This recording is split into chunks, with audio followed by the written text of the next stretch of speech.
and services. I just want to make sure that we do have the correct meeting. We do have had the first part of the meeting with Jay's mother, and we had a couple people that joined us as well. And due to the restraining order, we had to divide this meeting into, this is on behalf of Nico, your son. Somebody just joined the call. Who's this? It's Carla. Hey, Carla, thank you so much for joining. So I'm going to go over really quick other people who are here at your meeting, so that way you're aware. We do have Supervisor Kimberly Lawhead on the line. We have Melissa Carey, who is a friend. We have Robin Moore, who is a case manager for the Alpha Project. We have Ashley Bordeaux, who is the transitional program at Mira College. Somebody just joined. Who's this? Hi, it's Kimberly. Sorry, I got off. It's okay, Kim. So let's see. We have Melissa Lambert, who is with CSF, and she's with in-home parenting. We have Michelle, obviously your assigned worker.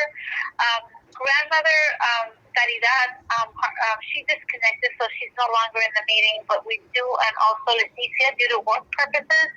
But we do have Angelica, your sister, and we have Melissa Carey, who's also a family friend as well. And then we have Carla Gonzalez, who is our voluntary case worker who is participating here today. Do you have any questions in regards to the people that I named you? No. Okay. Just wanted to make sure that you were aware. Every time that somebody disconnects or connects to the line, it will alert me. I'll stop the meeting completely and make sure that I acknowledge that you're joining. So this is a Cal family team meeting. Like I said, we had the first meeting with Mom. Before we start, I do need to have a verbal consent from you, giving me permission to have a meeting today. Do I have your permission to continue? Yes. Okay.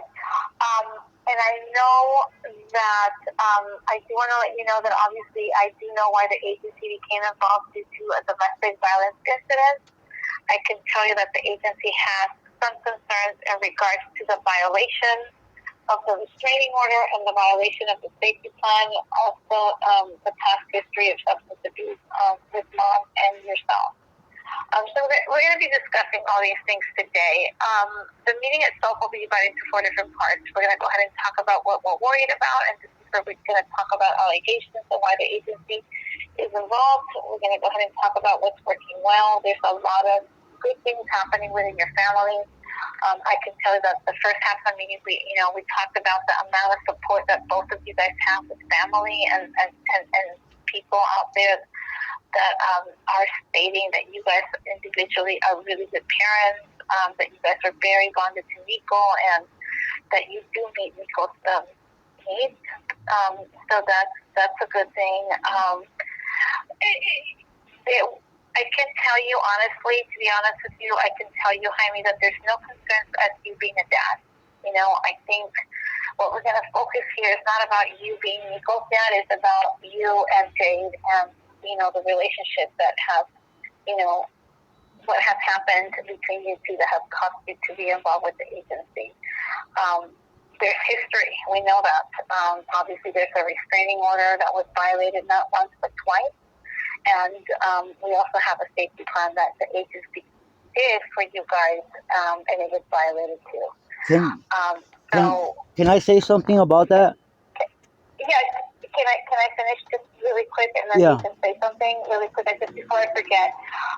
Like I was telling you, we're going to talk about these types of things. We're going to talk about our worries, so what's working well, which are a lot of things. We're going to talk about any ideas in regards to how we can create safety. I do know that Nico's not in your care or Jade's care, that he's being cared by somebody else, and I know that there's some concerns about that, just because that person who's caring for him it has to work and is unable to continue to provide care for him. But we kind of want to discuss some plans and what would happen next, and then hopefully come up with a plan that you and Jade feel comfortable with. So throughout the meeting, I will be typing notes, and I will make sure that I provide these notes to both the people, obviously to Michelle, and Michelle will make sure that you guys get copies of the notes for Mom's meeting and for your meeting as well. Okay? Okay. So before we start, do you have any questions in regards to what I said? Yes, about about the restraining order. Like, ever Let's talk since about the restraining order. I got out of jail, I made the decision to move out of the house, and that's exactly what I've done. Like, I got all my stuff, I put it in the trailer, and I left.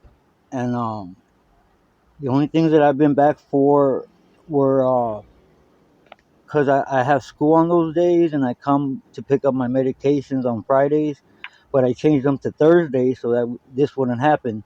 But um, whenever I talked to Michelle, I would ask her for a copy of the restraining order, and I wouldn't get it because she said she was in law enforcement.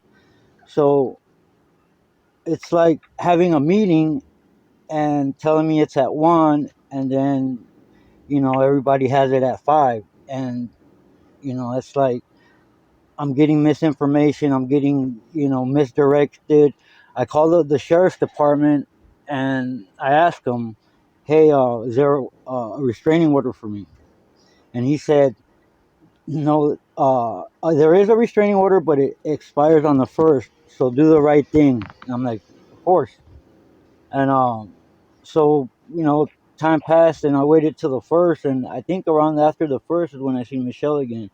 But that time I was dropping off money for the van, because the van's been breaking out on Jade a lot, and it's for Nico. I'm not doing it like for Jade. I'm doing it for Nico because he has doctor's appointments. He has medical needs. He has a heart murmur that needs to be checked out, and like putting him under all this stress isn't going to be good for him. And uh, he's a beautiful and bright little boy. Like, he's so special. Removing him from his parents is cruel. I understand Like, that. one I other thing understand. I need to say about that is that CPS has priors with causing harm to my family members. Like, I don't know if you're familiar with my other daughter, Alejandra Cerda. While she was 5, she was put into foster care, and when she told CPS, the supervisor, Patty Flores, the visiting supervisor, hey, Dad, that little boy touching me down here, and pointed at her private area. Like, I told her, you know what, my daughter's not going back to that house, dude. Like, and she made it happen. But you know what? After that, I asked, what are you guys gonna do about, like, the damage that you guys caused her? Like, therapy, counseling, anything? Oh yeah, you guys could look for that on your own. Like, you guys swept it under the Okay, rug, so and like, I'm you guys. I'm gonna stop you right now. That's I fine. need Go to ahead. stop Go you ahead. because okay, so, no, I need to stop because this is the thing, and I completely understand where you're coming from. I can't imagine, and I that's something that we can't discuss here because this is not about your older daughter. This is about Okay. Okay. Well, I was just getting at that. You guys have a bad history with me. Can I finish, please? Yes. You're talking about the trauma. You're talking about how this affected Alejandra when we became involved with your family. I'm going to tell you right now that Nico is being affected by domestic violence, but what happened between you and Mom. Okay? This is not the first time that the restraining order has been violated, and there was a safety plan in place which it was violated. I never seen it. She signed it. I asked her about it, and she said that she signed whatever they put in front of her without looking at it. I'm like, well, what did it say? She's like, I'm so afraid to look at it because I don't know what's in it. And I'm like, wow. Well, then that's a concern. That's a concern. That's a concern because I can tell you that the agency will not be walking away when you have violated the restraining order, regardless of you being aware if it's there or not, and regardless of you reading the safety plan or not. That is a responsibility a parent has when a safety plan is provided to them. Yeah, but if I don't know about a safety plan, how am I supposed to know there's one in place if I've never got a copy of it? So, can I find that? That's an issue. That is true. That's an issue. Yes. So I did make contact with Mom as soon as we got the referral. Mom agreed to the safety plan. At the time, she told me she wasn't aware where Jaime was staying. I gave Jaime a call on the 30th before I went out and found him at the home. And if he would have answered his call on the 30th, I would have told him of the safety plan. Okay, I'm not living like in the United States, and right now I don't have signals. And you've already tried. I've already told this you to Michelle that I live in Mexico, and my phone doesn't work in Mexico, and like everything is like the first time I even knew you existed was when I seen you on the like the first time, and I even asked you for a copy of it, and you said I don't have one and I can't get you one, and something else. But like, how am I supposed to know there's a safety plan when you guys did all this behind my back? I feel like I was set up like this. I read you the safety plan. When you read it to me? When? I read it to you. That day, I sat there and I read it to you while you sat on the stairs, and then What? I told you you're not supposed to be here. You read it to me? Yes. I Oh read it to you, and then when no! you showed up You the know second what, time, Michelle? Michelle, is this you like telling not like this is untrue? Let's tell the truth here, Michelle. Mijo, just let them talk. Let them finish what Okay, they but gotta she's say, lying and now. then we'll She's just talk about the she never I- talked to me about nothing. She didn't read nothing to me. I didn't talk to her until she walked up to me and I was like in front of her face. I know. All the rest of the time I was talking I to believe, Lonnie I playing. believe that's what she's talking about. How she talked to you that day in person. But she When you didn't were tell at the me house, she nothing. talked to you in person that day. But she didn't tell me nothing about the safety plan. She just said there's a restraining order and that's it. And I'm like, well, could I get a copy? And she's like, I'm not a law enforcement, so I can't do that. And I'm like, huh, That is correct. how am I supposed to do anything if I don't know it? You know, like I feel like I was set up big time. Like, come on, like. Well, also, mom knew those things, so that was also on her as a responsibility to Look, make sure she was not violating those things as well. So that's the partly thing. on her as well. That's the thing. Like Yeah, I asked her what was. because I think it's the lying and the not telling the other person what's really going on. And Jaime probably didn't know the exact thing that she did. He didn't know about the restraining order. I didn't even know there was. I didn't even know CPS was involved, dude. So mom didn't tell you about the restraining order. She didn't tell you about safety plan or any of that. No, I've never. Well, I'm asking Dad.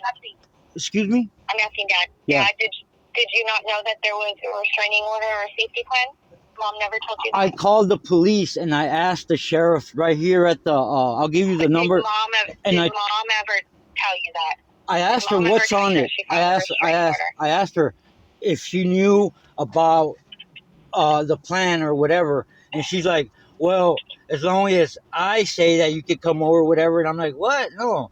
I'm like, she didn't tell me nothing about the plan. Like she said, she didn't know what was in it. She just signed whatever because she was afraid to look at what she signed. And I'm like, man, like, I can't believe you did this. Like, you signed something, you don't know what you signed, that there was a restraining order? And then you don't tell me about it. Like, but the sheriff said it expired on the 1st, and there I go thinking that it's expired anyways. Did mom tell you that she filed a restraining order against you?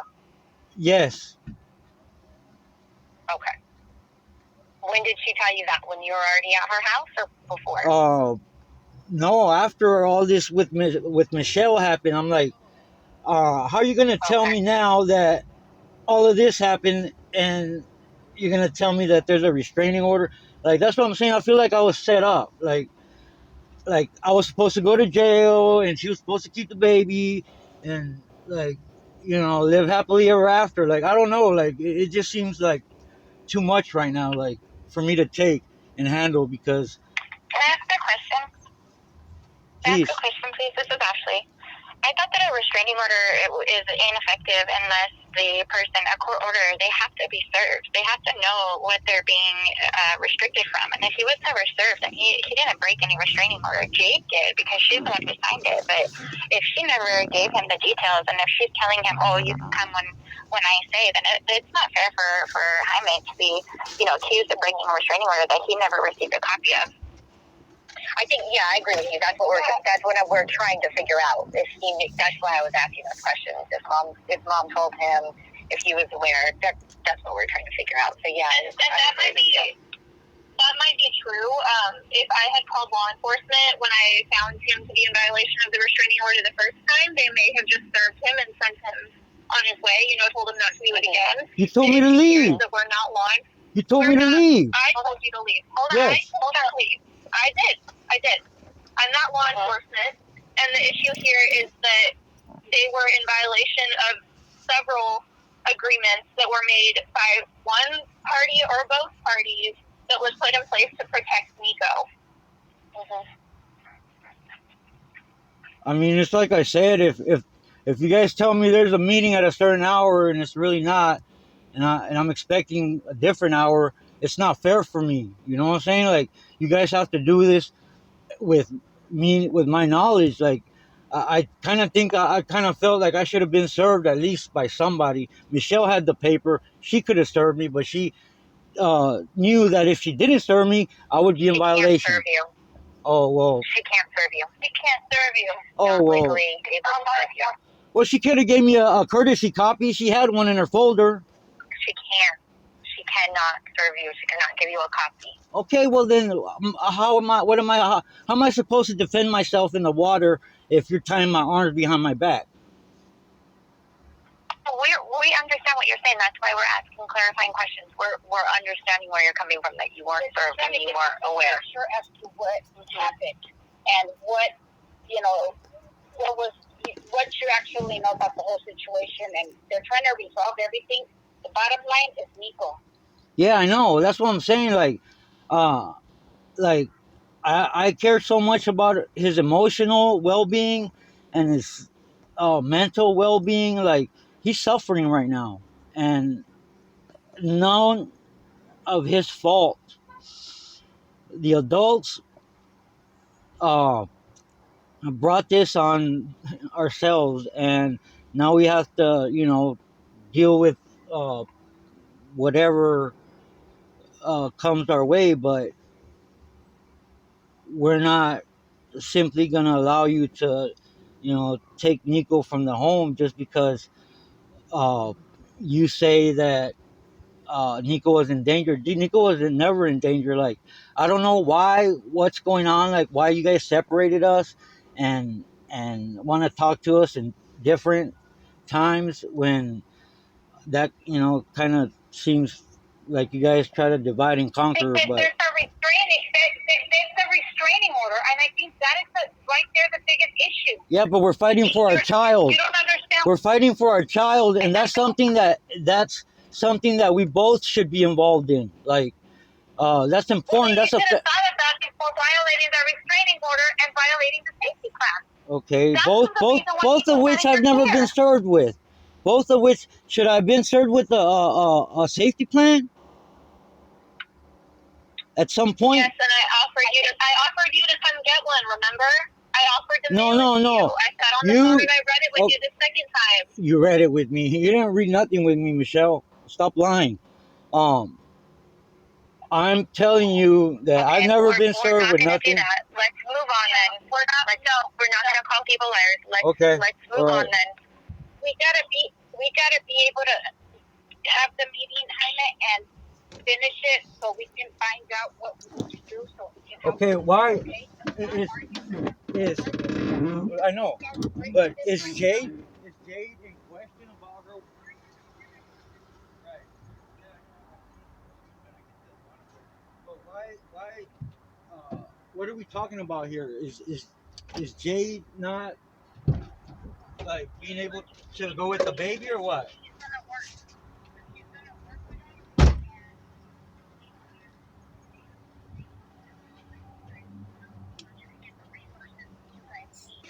So you can get back to were before.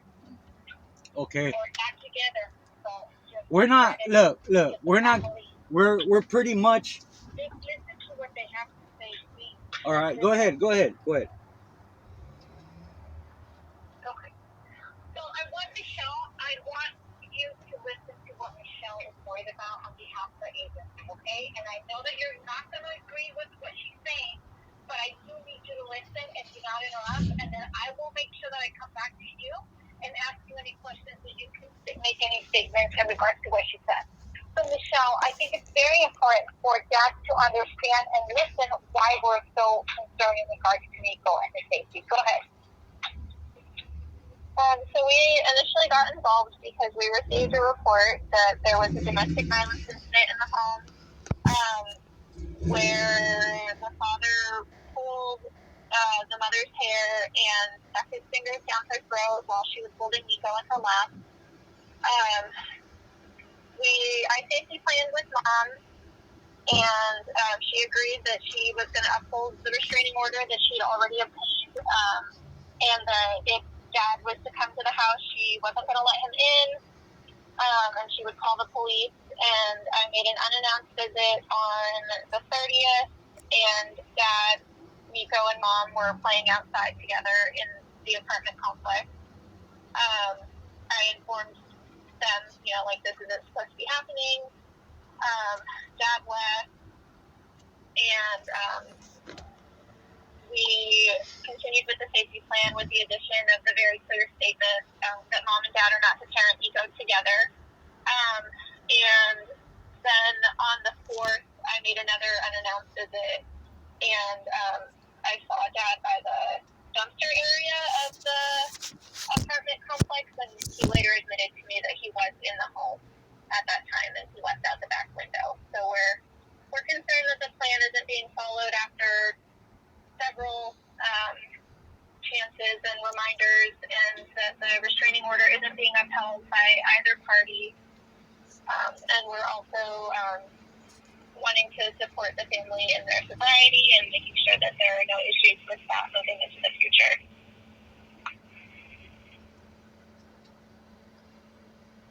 Okay.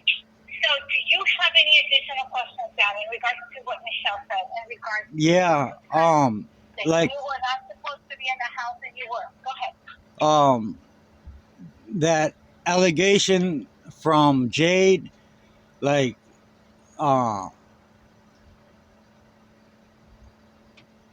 know she wasn't telling the truth, and when she went over there, she went to our neighbor Dolores's house, and once the police got called from that house, like, yeah, that whatever got added on to our argument was embellished, was like,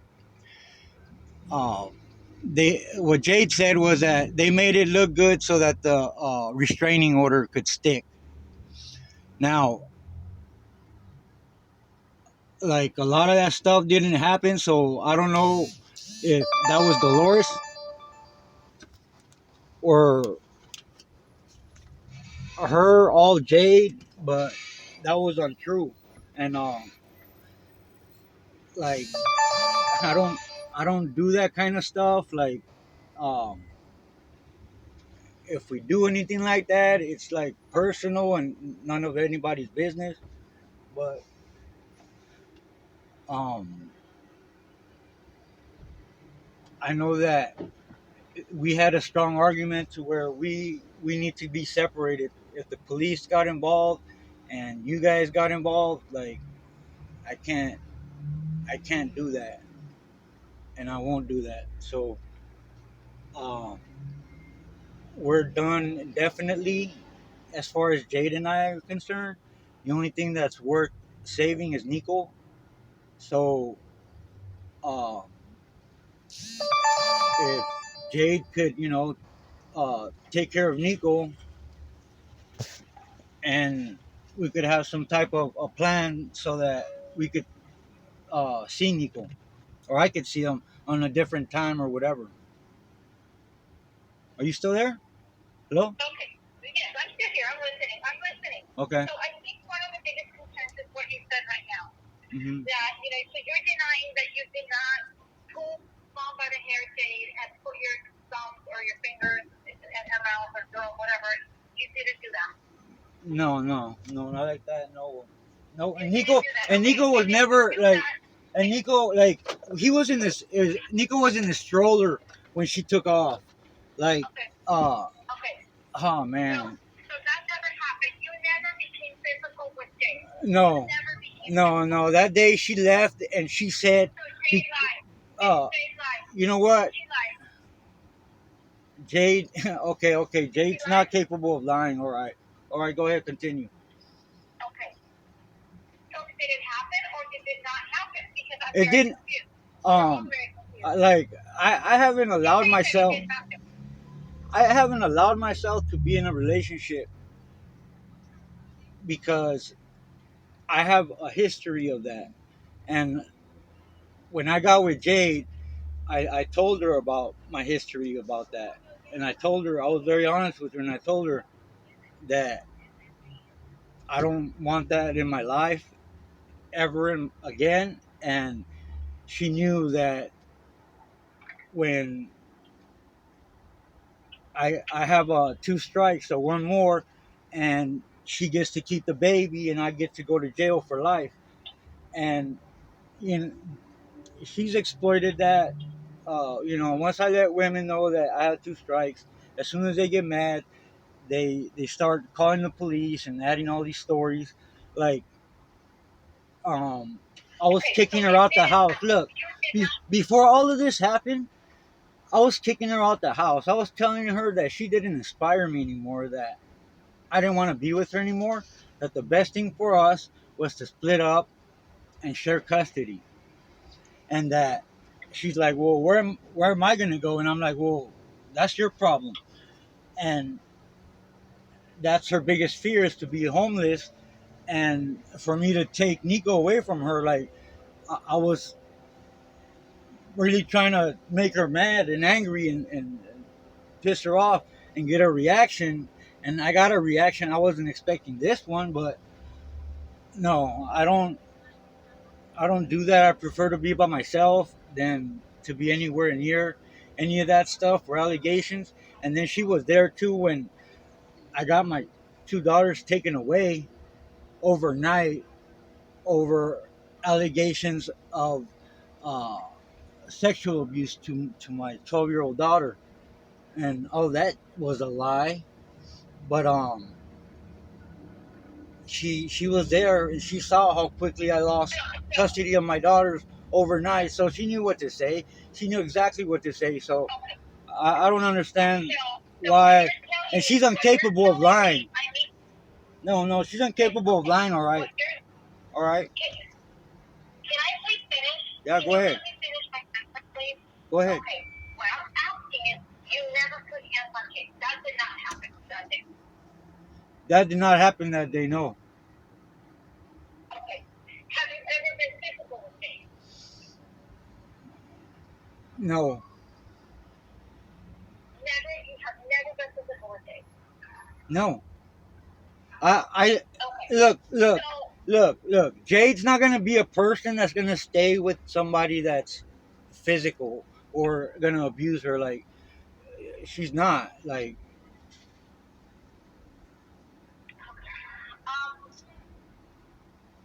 you see, honestly, I think this is a big problem because you're saying it never happened. She's saying it happened.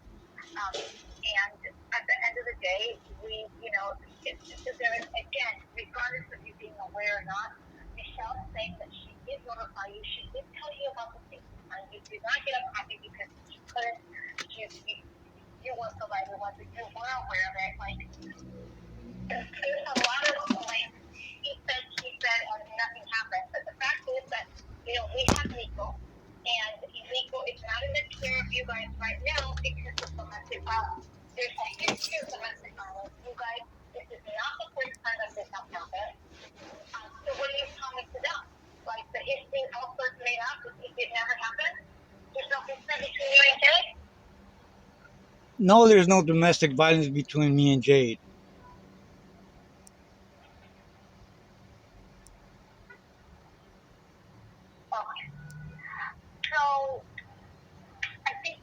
biggest problem that we have is that you guys, and I'm going to be, again, straightforward, minimizing this whole situation, and we can't move forward if you're minimizing things and not taking responsibility for things, because then we can't work with you, right?